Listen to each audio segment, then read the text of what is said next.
अरे वो फकीर, ये करोड़पतियों की पार्टी है। तेरी औकात नहीं यहाँ खड़े होने की। चल बाहर निकल। गार्ड, इस बुड्ढे को धक्के मार कर बाहर का रास्ता दिखाओ। न जाने कहाँ कहाँ से आ जाते हैं मुंह उठाकर। होटल के आलीशान गेट पर खड़े विक्रम सिंघानिया की दहाड़ सुनकर वहां सन्नाटा पसर गया।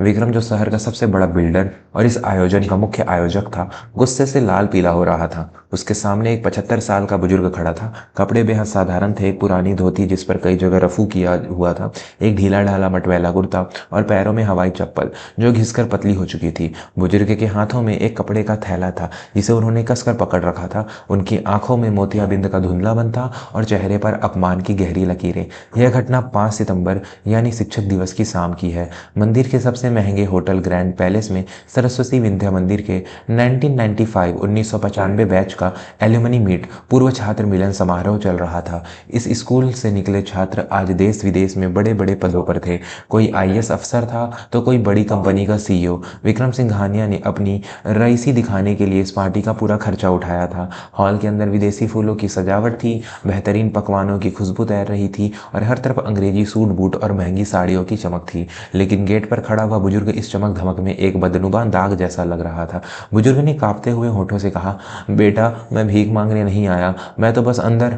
विक्रम ने उनकी बात पूरी होने से पहले ही काट दी। चुप, एक शब्द और मत बोलना। जानता हूं तुम जैसे लोगों को, पहले अंदर घुसते हो फिर खाने की प्लेट पर टूट पड़ते हो। यह रईसों की महफिल है, यहाँ तुम्हारे लिए कोई काम नहीं है।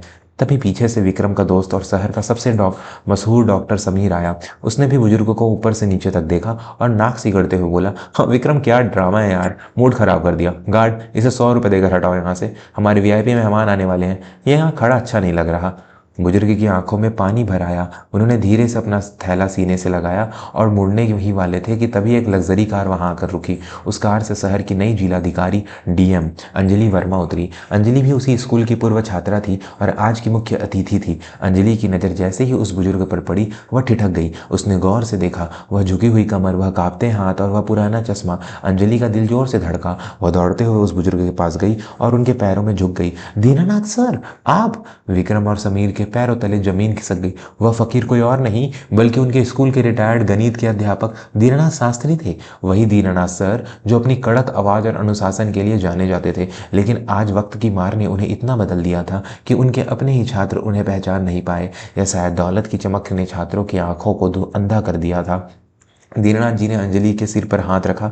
अंजलि बेटिया, तुम हो। देखो ना, मेरी आंखें अब धोखा देती है, पहचान नहीं पाया। अंजलि की आंखों से आंसू बह निकले। उसने विक्रम की तरफ गुस्से से देखा। विक्रम, तुम्हें शर्म नहीं आती? तुम जिन्हें भिखारी कहकर भगा रहे थे, ये वही गुरुजी है जिन्होंने हमें उंगली पकड़कर लिखना सिखाया। आज तुम जो कुछ भी हो, इन्हीं की बदौलत हो। विक्रम का चेहरा शर्म से नहीं बल्कि घमंड से भरा हुआ था। उसने लापरवाही से कहा, अरे अंजलि, अब मुझे क्या पता कि ये दीनानाथ सर हैं। इतने सालों बाद कोई भी नहीं पहचान पाएगा, और वैसे भी अब ये रिटायर हो चुके हैं। इनकी हालत देखो। इन्हें यहाँ बुलाकर हम क्या अपनी नाक कटवाएंगे? आज यहाँ मंत्री जी आने वाले हैं, मीडिया वाले हैं। ये फटे कपड़े पहनकर स्टेज पर जाएंगे तो हमारी क्लास का क्या रह जाएगी? अंजलि को विश्वास नहीं हो रहा था कि पैसा इंसान को इतना पत्थर दिल बना सकता है। उसने दीनानाथ जी का हाथ थामा और कहा, सर आप अंदर चलिए, आज आप मेरे सबसे खास मेहमान हैं। विक्रम ने रास्ता रोका। नहीं अंजलि, यह मेरी पार्टी है, मैं तय करूंगा कि अंदर कौन जाएगा। यह बुढ़ा अंदर नहीं जाएगा। अगर तुम्हें ले जाना है तो तुम भी इसके साथ बाहर जा सकती हो। दोस्तों, क्या विक्रम का यह घमंड आज चूर चूर होगा? क्या एक गरीब गुरु अपने ही अमीर शिष्यों को आज कोई ऐसा पाठ पढ़ा पाएगा जो उनकी डिग्रियों से ज़्यादा कीमती हो? कहानी में आगे जो हुआ वह आपके रोंगटे खड़े कर देगा। अगर आप भी अपने गुरुओं और माता पिता का सम्मान करते हैं तो अभी हमारे चैनल को सब्सक्राइब करें और घंटी का बटन दबाएं ताकि ऐसी कहानियाँ आप तक पहुँचती रहे। अंजलि ने विक्रम को एक पल के लिए घूरा, फिर मुस्कुराई। उसने अपना फ़ोन निकाला और एक नंबर मिलाया। हेलो सर, मैं अंजलि बोल रही हूँ। मंत्री जी को कह दीजिए कि आज का कार्यक्रम रद्द हो गया है। हाँ, क्योंकि जहां मेरे गुरु का सम्मान नहीं, वहां मैं मुख्य अतिथि बनकर नहीं रह सकती। यह सुनते ही विक्रम के पसीने छूट गए। अगर डीएम साहिबा चली गई और मंत्री जी का कार्यक्रम रद्द हुआ तो उसकी साख मिट्टी में मिल जाएगी। मीडिया में बदनामी होगी सो अलग। हॉल के अंदर मौजूद बाकी छात्र भी बाहर आ गए। सबने दीनानाथ सर को पहचाना। कुछ को शर्म आई, कुछ विक्रम के डर से चुप रहे। माहौल बिगड़ता देख विक्रम ने दांत पीसते हुए कहा, ठीक है ठीक है, ले आओ इसे अंदर, लेकिन किसी कोने में बिठाना, स्टेज पर मत चढ़ाना। अंजलि दीनानाथ जी को लेकर अंदर गई और सबने आगे, सबसे आगे वाली वीआईपी कुर्सी पर बैठाया। विक्रम और उसके अमीर दोस्तों ने उन्हें पूरी तरह नज़रअंदाज कर दिया। पार्टी शुरू हुई। लोग अपनी अपनी उपलब्धियों का बखान करने लगे। कोई अपनी नई फैक्ट्री की बात कर रहा था तो कोई अपने विदेश दौरे की। तभी स्टेज पर एंकर ने घोषणा की, देवियों और सज्जनों, आज हमारे बीच एक खास सरप्राइज है। हमारे बैच के सबसे सफल बिजनेसमैन विक्रम सिंघानिया जी हमें बताएंगे कि सफलता कैसे हासिल की जाती है। विक्रम सीना तान कर स्टेज पर चढ़ा। उसने माइक थामा और बोलना शुरू किया, थैंक यू दोस्तों। सफलता किस्मत से नहीं मिलती, पैसा कमाना एक कला है। मैंने अपनी मेहनत से यह साम्राज्य खड़ा किया है। आज मेरे पास 10 बंगले हैं, 20 गाड़ियां हैं, दुनिया मेरे कदमों में है। और यह सब मैंने इसलिए किया क्योंकि मैंने कभी पीछे मुड़कर नहीं देखा। जो पुराना है, जो बेकार है, उसे छोड़ देना चाहिए, चाहे वो पुरानी चीजें हों या पुराने लोग। उसका इशारा साफ तौर पर दीनानाथ जी की तरफ था। हॉल में कुछ लोग हंसे। दीनानाथ जी सर सिर झुकाए बैठे थे। विक्रम ने आगे कहा, आज की दुनिया में जिसके पास पैसा है उसी की इज्जत है, बाकी सब तो बस भीड़ है। जैसे ही विक्रम का भाषण खत्म हुआ, तालियां बजी, लेकिन तभी अंजलि स्टेज पर आई। उसने माइक लिया और कहा, विक्रम ने बहुत अच्छी बातें कही, लेकिन आज हमारे बीच एक ऐसी शख्सियत मौजूद है जिनके पास शायद बैंक बैलेंस नहीं है, लेकिन उन्होंने हम सबका जीवन बैलेंस बनाया है। मैं दीनानाथ सर से निवेदन करूंगी कि वो मंच पर आएं और 2 शब्द कहें। विक्रम ने विरोध करना चाहा, लेकिन अंजलि की नज़रों के सामने वो चुप रह गया। पूरे हॉल में सन्नाटा छा गया। लोग कानाफूसी करने लगे, अरे ये बुढ़ा क्या बोलेगा, बोर करेगा अब ये। दीननाथ जी धीरे धीरे अपनी लाठी के सहारे मंच पर चढ़े। उनके फटे कपड़े झूमरों की रोशनी में और भी ज़्यादा गरीब लग रहे थे। उन्होंने माइक को कांपते हाथों से छुआ। उनकी आंखों में एक अजीब सी चमक थी। उन्होंने बोलना शुरू किया। आवाज़ में बुढ़ापा था, लेकिन कंपन नहीं। मेरे प्यारे बच्चों, उन्होंने बस इतना कहा और सबकी सांसें थम गई। वही पुरानी जानी पहचानी आवाज़, आज तुम सबको सूट बूट में देखकर, बड़ी बड़ी गाड़ियों में देखकर मुझे बहुत खुशी हो रही है। एक शिक्षक के लिए इससे बड़ा कोई इनाम नहीं होता कि उसके छात्र आसमान छुए। विक्रम बेटा, तुमने कहा कि सफलता पैसे से मापी जाती है। शायद तुम सही हो। आज का जमाना यही कहता है। उन्होंने एक पल के लिए रुककर अपनी थैली खोली। उसमें से एक बहुत पुरानी पीली पड़ चुकी डायरी और एक पुराना फाउंटेन पेन निकाला। लेकिन बेटा, मुझे एक पुरानी बात याद आ रही है। सन 1990 की बात है। एक लड़का था। उसके पिता मिल में मजदूरी करते थे। एक दिन मिल बंद हो गई। उस लड़के की स्कूल की फीस भरने के पैसे नहीं थे। स्कूल ने उसका नाम काटने का नोटिस दे दिया था। वह लड़का रोते हुए स्टाफ रूम से बाहर खड़ा था। उसे लगा उसका सपना टूट गया। विक्रम के चेहरे का रंग उड़ने लगा। उसे वह दिन याद आने लगा।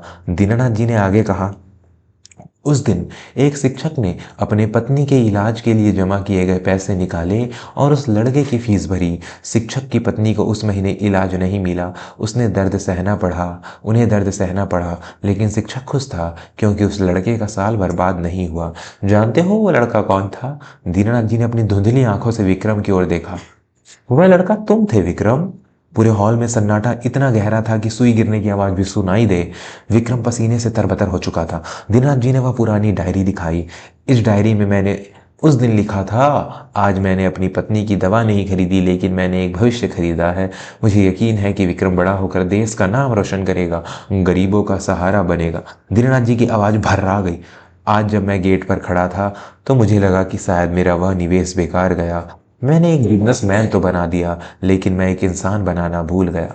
बेटा, जिसके पास करोड़ों की दौलत हो लेकिन अपने गुरु को पहचानने की नजरें ना हो, वह दुनिया का सबसे गरीब आदमी होता है।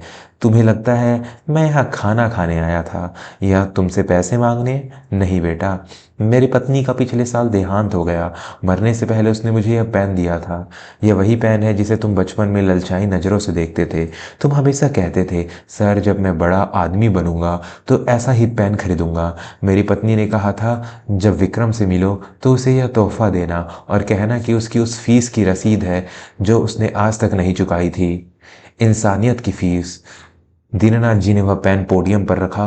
मैं तो बस यह अमानत लौटाने आया था। खुश रहो, आबाद रहो।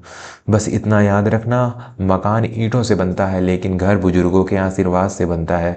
तुमने मकान तो बहुत बना लिए, लेकिन आज तुमने अपना घर तोड़ दिया। इतना कहकर दीनानाथ जी ने हाथ जोड़े और मंच से उतरने लगे। हॉल में बैठे हर शख्स की आंखों से आंसू थे। अंजलि रो रही थी, समीर सिर झुकाए खड़ा था, लेकिन सबसे बुरा हाल विक्रम का था। उसके अंदर का सारा घमंड, सारी अकड़ दीनानाथ जी के उन चंद शब्दों की गर्मी से मोम की तरह पिघल गई थी। दोस्तों, क्या विक्रम अपनी गलती सुधार पाएगा या अब बहुत देर हो चुकी है? कहानी के इस भावुक मोड़ पर अगर आपका दिल भी भर आया है तो इस वीडियो को अभी लाइक करें और कमेंट में लिखें, गुरु देवो भव। अभी सब्सक्राइब कर लें क्योंकि आगे जो हुआ वो आपको रुला देगा। जैसे ही दीनानाथ जी एग्जिट गेट की तरफ बढ़े, अचानक एक आवाज़ आई, सर रुकिए सर। यह विक्रम था। वह मन से कूदता हुआ नीचे आया और दौड़कर दीनानाथ जी के पैरों में गिर पड़ा। वह फूट फूट कर रो रहा था। एक करोड़पति बिजनेसमैन सैकड़ों कैमरों और मेहमानों के सामने एक गरीब बूढ़े के पैरों में बच्चों की तरह रो रहा था। मुझे माफ़ कर दीजिए सर, मुझसे बहुत बड़ी गलती हो गई। मैं अंधा हो गया था। दौलत ने मेरी बुद्धि भ्रष्ट कर दी थी। आपने मुझे बनाया और मैंने आपका ही अपमान किया। आप मुझे मार लीजिए, डांट लीजिए, जैसे बचपन में कान पकड़ते थे वैसी सज़ा दीजिए, लेकिन मुझे छोड़कर मत जाइए। विक्रम ने वह पेन उठाया और उसे अपने माथे से लगा लिया। यह पेन मेरी ज़िंदगी की सबसे कीमती कमाई है। मैं वादा करता हूँ सर, आज के बाद मेरे दरवाजे से कोई बुजुर्ग, कोई ज़रूरतमंद अपमानित होकर नहीं जाएगा। मैं आपकी वो फीस, वो इंसानियत की फीस ताउम्र चुकाऊंगा। दीनानाथ जी ने झुककर विक्रम को उठाया और अपने गले से लगा लिया। गुरु और शिष्य का यह मिलन देखकर पूरा हॉल तालियों की गड़गड़ाहट से गूंज उठा। मंत्री जी, जो अभी अभी पहुंचे थे और पीछे खड़े होकर यह सब देख रहे थे, वो भी अपने आंखों के कोर पोंछ रहे थे। उस रात पार्टी का माहौल बदल गया। वह एलुमनी मीट अब सिर्फ रईसों का दिखावा नहीं, बल्कि भावनाओं का संगम बन गई थी। विक्रम ने उसी मंच से घोषणा की कि वह अपने स्कूल के नाम पर एक ट्रस्ट बनाएगा, जो गरीब बच्चों की पढ़ाई और बुजुर्ग शिक्षकों के इलाज का पूरा खर्चा उठाएगा। उसने दीनानाथ जी को उस ट्रस्ट का चेयरमैन बनाया। खाना खाते समय विक्रम ने दीनानाथ जी को अपनी कुर्सी पर बिठाया और खुद उनके पास खड़े होकर उन्हें अपने हाथों से खाना परोसा। समीर और बाकी दोस्तों ने भी माफ़ी मांगी। जाते समय दीनानाथ जी ने विक्रम से कहा, बेटा, आज मुझे लगा कि मेरा पढ़ाया हुआ पाठ तुम भूले नहीं थे, बस थोड़ी धूल जम गई थी। आज वह धूल साफ हो गई। निष्कर्ष और सीख। दोस्तों, यह कहानी हमें सिखाती है कि हम जीवन में चाहे कितनी भी ऊंचाइयों पर पहुंच जाएं, अपनी जड़ों को कभी नहीं भूलना चाहिए। हमारे गुरु, हमारे माता पिता, हमारे बुजुर्ग हमारी नींव है। अगर नींव ही कमज़ोर होगी या हम उसे उखाड़ फेंकेंगे तो हमारी सफलता की इमारत कभी भी गिर सकती है। पैसा आपको सुविधाएं दे सकता है, लेकिन सुकून और सम्मान आपको केवल संस्कारों से मिलता है। उस बूढ़े शिक्षक ने साबित कर दिया कि असली अमीर वो नहीं जिसकी जेब भरी हो, बल्कि असली अमीर वो है जिसका दिल बड़ा हो और यादें गहरी हो। विक्रम को अपनी गलती का एहसास समय रहते हो गया, लेकिन आज समाज में ऐसे लाखों विक्रम हैं जो अपने बुजुर्गों को बोझ समझते हैं। अगर इस कहानी ने आपके दिल को छुआ है तो इसे अपने परिवार और दोस्तों के साथ जरूर शेयर करें। शायद आपकी एक शेयर किसी भटके हुए बेटे या बेटी को सही रास्ता दिखा दे। जाने से पहले हमारे चैनल को सब्सक्राइब करना न भूलें, क्योंकि हम लाते हैं वो कहानियाँ जो दिल से निकलती हैं और दिल तक जाती हैं। मिलते हैं अगली कहानी में, तब तक के लिए अपने बड़ों का सम्मान करें, खुश रहें। जय हिंद, जय भारत।